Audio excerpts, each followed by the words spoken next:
দীপাঞ্জন বাবু, এই যে সেনা নামানো হয়েছে, আপনি যে ইনফরমেশনটা আমাদেরকে দিয়েছিলেন আজকে সকালে, আপনি প্রথম জানিয়েছিলেন যে সেনা নেমেছে ঢাকা, যশোর এবং চট্টগ্রামের রাস্তায়।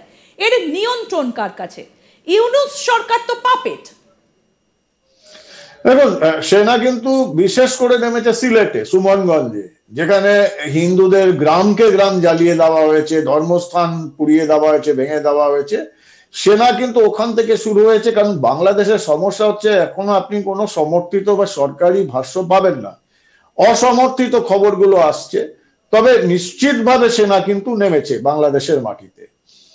এখন এই নিয়ন্ত্রণটা কিন্তু আপনি যদি বলেন যে ট্যাকটিক্যাল কন্ট্রোল, যেটা সেই নিয়ন্ত্রণটা কিন্তু পাকিস্তানের আইএসআই করছে, এবং এটা নিয়ে প্রচুর খবর এসেছে, আপনারা হয়তো শুনেওছেন যে বাংলাদেশের সেনা হেডকোয়ার্টারে আইএসআই থেকে লোক এসে বসে রয়েছে, এবং গত 2-3 মাস ধরে ধীরে ধীরে লোকজন এসেছে। এর সামনে থেকে যারা করছেন বাংলাদেশের সেনাবাহিনী বা পুলিশের সিনিয়র অফিসাররা, তাদের কন্ট্রোল করার জন্য কতগুলো উপদেষ্টা রেখেছেন। এই যে ডক্টর নজরুলের কথা বলছি, ঢাকা বিশ্ববিদ্যালয়ের আইনের অধ্যাপক, উনি আইনি উপদেষ্টা।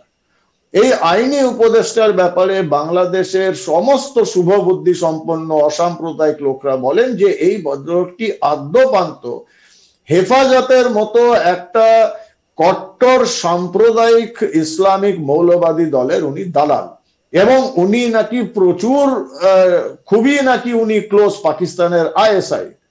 এবং বলা হয় যে এই নজরুল নাকি কন্ট্রোল করে কমপ্লিট এই যে অবৈধ যে অন্তর্বর্তী সরকারকে, এবং নজরুলের কথার 19-20 করার ক্ষমতা ডক্টর ইউনূসের নেই।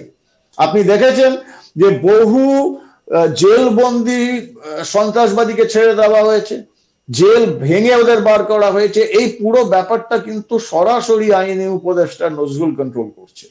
তো আর্মি এবং প্যারামিলিটারি বলুন, এই বা বাংলাদেশ বিডিআর বা বাংলাদেশ পুলিশ, তাদের কন্ট্রোল করছে এই নজরুল।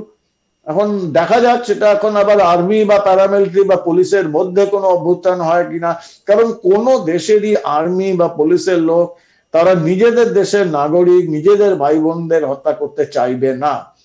সেটা দেখা যাক, কারণ বাংলাদেশে 70 সালেও যখন হয়েছিল তখন পাকিস্তানের খান সেনারা কিন্তু এই অত্যাচার চালিয়েছিল, এবং দিকে দিকে বেঙ্গল রেজিমেন্ট মেজর জিয়াউর রহমানের নেতৃত্বে তারা রেভলিউশন করে, ওনা রিভোল্ট করে বেরিয়ে আসে। এবারও আমরা দেখি, হতে পারে নিশ্চয়ই যে বাংলাদেশ আর্মি, প্যারামিলিটারি বা বাংলাদেশ পুলিশের লোকজন সেখান থেকে অভ্যুত্থান হবে। আপনি যেটা বললেন যে আইএসআই এর ইনস্ট্রাকশনে হচ্ছে, এখানে কি কোথাও মনে হচ্ছে যে বাংলাদেশি সেনার পোশাকে এই যে আপনি যাদের কথা বলছিলেন যে বিভিন্ন সংগঠনগুলো, জঙ্গি সংগঠনগুলো, জেল ভেঙে যাদেরকে মুক্তি দেওয়া হয়েছে, তারাও ঢুকে পড়তে পারে এর মধ্যে, এবং তারাও একটা অন্যরকম কোনো কাণ্ড ঘটাতে পারে? কারণ আপনার সঙ্গে কথা বলতে বলতে আমাদের যে কমেন্টগুলো আসছে সেখানে একজন লিখেছেন যে আজকে নাকি আবার নতুন করে চট্টগ্রামে অ্যাটাক হয়েছে। না না, আমি তো দেখুন, এই যে জেল ভাঙিয়ে বা জেল থেকে মুক্তি দিয়ে যে যে সন্ত্রাসবাদীদের ছেড়ে দেওয়া হয়েছে, কারণ আইএসআই এবং পাকিস্তান সরকার একটা পুরনো ভুল থেকে শিক্ষা নিয়েছে। এই যে 70 সালে যে ঢাকা বিশ্ববিদ্যালয়ে জগন্নাথ হলে যে ম্যাসাকার হয়, তাতে কিন্তু ওই ম্যাসাকারে যারা নিহত হয়েছিলেন তাদের মধ্যে হিন্দুর সংখ্যা খুব কম, 90% কিন্তু ওখানে মুসলিম, এবং তারা স্বাধীনতা চেয়েছিল, পাকিস্তানের নিয়ন্ত্রণ থেকে, স্বৈরাচারী শাসন থেকে বেরিয়ে আসতে চেয়েছিল, তারা গণতন্ত্র চেয়েছিল, তারা স্বাধীন বাংলাদেশ চেয়েছিল। সেখানে কিন্তু হিন্দু মুসলিমের জায়গাটা নেই কোনো, কিন্তু সেখানে এই গণহত্যাটা করেছিল পাকিস্তান আর্মি ইন ইউনিফর্ম। তারপরে কমসে কম ডকুমেন্টারি ছেড়ে দিন, কমসে কম 100 ফিল্ম আপনি দেখবেন যে সিনেমাগুলোতে দেখানো হয়েছিল যে বাংলাদেশে এই জগন্নাথ হলের গণহত্যায় পাকিস্তানের সেনা, খান সেনা ইউনিফর্মে পড়ে গণহত্যা করছে। সেটা কিন্তু পাকিস্তানকে প্রচুর চাপে ফেলে দেয়, কারণ এই গণহত্যার যে ঘটনাটা, সেটা কিন্তু রাশিয়ান তৎকালীন প্রেসিডেন্ট ব্রেজনেভকে অনেকটাই অনুপ্রাণিত করে ইন্দিরা গান্ধীকে সাপোর্ট করার জন্য। এবং প্রথমে যদিও নিক্সন, তখনকার আমেরিকা প্রেসিডেন্ট, একদম ইন্দিরা গান্ধীকে সাপোর্ট করছিলেন না, বরং উনি পাকিস্তানকে সাপোর্ট করছেন। চায়না যখন এর মধ্যে ইন্টারভেন করেন, তখন এই জগন্নাথ হলের ঘটনা কিন্তু নিক্সনকে একটু নিয়ন্ত্রণে এনে দেখে, ভয়াবহভাবে মানবাধিকার লঙ্ঘন হয়েছে। এই ভুলটা না করে এখন এরা কি করছে, জেলগুলো থেকে সন্ত্রাসবাদীদের ছেড়ে দিচ্ছে, বা পুরো সুপরিকল্পিতভাবে জেল ভেঙে ওদের বার করানো হচ্ছে সরকারিভাবে, কারণ এই সন্ত্রাসবাদীদের দিয়ে গণহত্যাগুলো করাবে। এদের কাছে অস্ত্র তুলে দেওয়া হচ্ছে। এবং এর মধ্যে তারেক তাকেও তো একইভাবে মুক্তি দেওয়া হয়েছে, সমস্ত অভিযোগ তার বিরুদ্ধে তুলে নেওয়া হয়েছে, তিনিও দেশে ফিরছেন। না, এরকম শুধু তারিখের কথা কেন, আমি আপনাকে জসিমউদ্দিন রহমানি হচ্ছে আল কায়দার বাংলাদেশ ইউনিট, যেটা আনসারুল্লাহ বাংলা টিমের প্রধান। তিনি, ওনাকে তো ছেড়ে দেওয়াই শুধু নয়, ওনার তো যেটা ভিডিও হয়েছিল, সে ভিডিও আমাদের কাছেও আছে, বিভিন্ন চ্যানেলেও দেখানো হয়েছিল, যে উনি জেলের হসপিটালের বেডে শুয়ে উনি উদাত্ত আহ্বান জানাচ্ছেন স্বাধীন পূর্ব পাকিস্তান করবার, এবং সেটাকে অ্যালাউ করা হচ্ছে, সেটা ভাইরাল হচ্ছে। তো এই জিনিসগুলো, এই রহমানির মতো লোক তো বাইরে, আর এদের আন্ডারে শয়ে শয়ে এরকম রহমানি রয়েছে, যারা পুরনো রাজাকার, যারা আলবাদারের লোক, যারা খুনি গুন্ডা, তাদের ছেড়ে দেওয়া হচ্ছে। তাদের কাছে ইউনিফর্ম থাকবে না, কোনো দায়বদ্ধতা থাকবে না। End of the day army, paramilitary যারা ইউনিফর্মে থাকবে, পুলিশ, তাদের কোথাও না কোথাও একটা দায়বদ্ধতা থাকে। দে আর ট্রেন্ড সোলজার।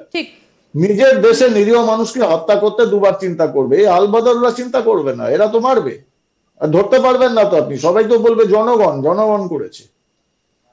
ঠিক, শেখ হাসিনা কিন্তু তিনি উল্লেখ করেছিলেন এই রাজাকার শব্দটা, তিনি কিন্তু শেষ পর্যন্ত বুঝতে পেরেছিলেন, কিন্তু তখন আর তার কাছে সেই সময়টা ছিল না যে তিনি নিয়ন্ত্রণটা করবেন। আমি একটা বিষয় একটু আপনার কাছ থেকে জানতে চাইবো যে প্রসিডিওরটা কি, কারণ শেখ হাসিনা এখনো পর্যন্ত তো তিনি পদত্যাগপত্র জমা দেননি, তার মানে তিনি নির্বাচিত প্রধানমন্ত্রী এখনো বাংলাদেশের, তত্ত্বাবধায়ক সরকার তার মাথায় রয়েছেন মোহাম্মদ ইউনূস। শেখ হাসিনার এই মুহূর্তে কি করণীয়? তিনি কি ইউএন এর কাছে সাহায্য চাইতে পারেন এই মুহূর্তে দাঁড়িয়ে? সেটা করতে গেলে তাকে কি করতে হবে? না দেখুন, আমি যতটুকু জানি, আওয়ামী লীগের অনেক উচ্চ স্তর থেকে আন্তর্জাতিক আদালতে মামলা হয়েছে, কারণ বাংলাদেশের সংবিধান অনুযায়ী শেখ হাসিনা ওয়াজেদ যখন পদত্যাগ দেন করেননি, এবং সেটা বাংলাদেশে যে রাষ্ট্রপতি রয়েছেন উনিও বলেছেন যে শেখ হাসিনার কোনো পদত্যাগপত্র আমাদের কাছে আসেনি, এবং পদত্যাগপত্র না হলে বাংলাদেশের সংবিধান অনুযায়ী ওনাকে পদচ্যুত করা যায় না, আনলেস আনটিল উনি বাংলাদেশের কোনো আইন অনুযায়ী রাষ্ট্রবিরোধী ষড়যন্ত্রের সঙ্গে লিপ্ত, এবং ওনার শুধু বিচার প্রক্রিয়া চালু হতে হবে। যার জন্য এরা প্রেসার ক্রিয়েট করছে যে শেখ হাসিনাকে আমাদের হাতে ছেড়ে দিন, আমাদের ফেরত পাঠান, কারণ ইমিডিয়েটলি ওরা গ্রেপ্তার করে বিচার প্রক্রিয়া চালু করতে পারলেই কিন্তু শেখ হাসিনার প্রধানমন্ত্রিত্ব যাবে সংবিধান অনুযায়ী। সেটা এখনো যখন সম্ভব হয়নি, বাংলাদেশের এই অন্তর্বর্তী সরকার কিন্তু বিশ্বের দরবারে দাঁড়াতে পারবে না, আন্তর্জাতিক আদালতেও কিন্তু ওদের প্রচুর সমস্যা রয়েছে।